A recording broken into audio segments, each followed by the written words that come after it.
In this video, we're going to look at how to integrate Trello with Microsoft Teams.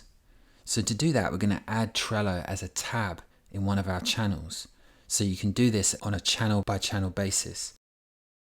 I'm here in one of my teams and I'm in a channel called Web and Social Trends.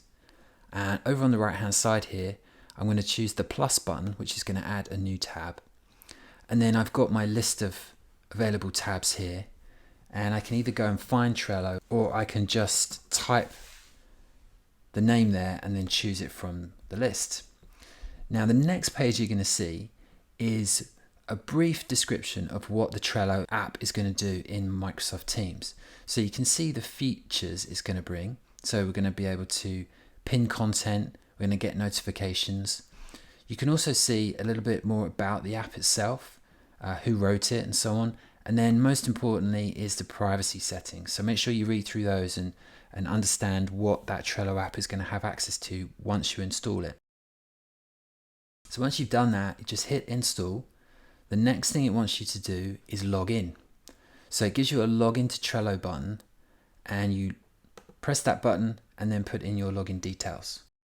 So once you've added your login deets, you hit login, and then you'll be shown a selection of your boards. So these are the boards that are associated with that account.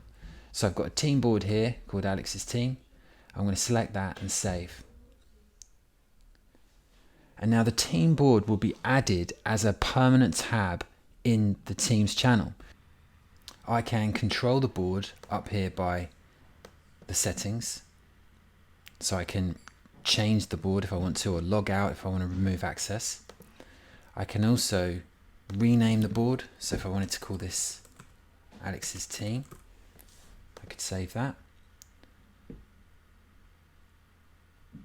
And I could also remove it from here as well. So within Trello itself, I've got my lists, I've got my cards, just as I'd see in the app or the browser.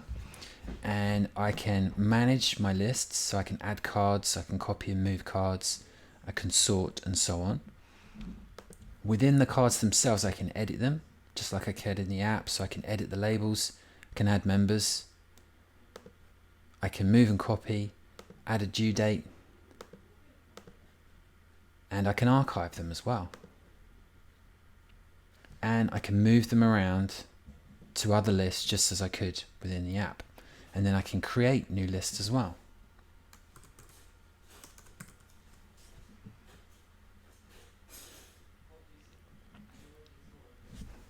And because this is Teams, I've obviously got all the Teams functionality I'd expect. So I can start to chat around this tab. I can go to the website, so I can open up Trello directly from my website. And it will take me straight to the same board. And I can also share and copy a link to that tab. So in this video, we looked at integrating Trello with Microsoft Teams. Thanks for watching.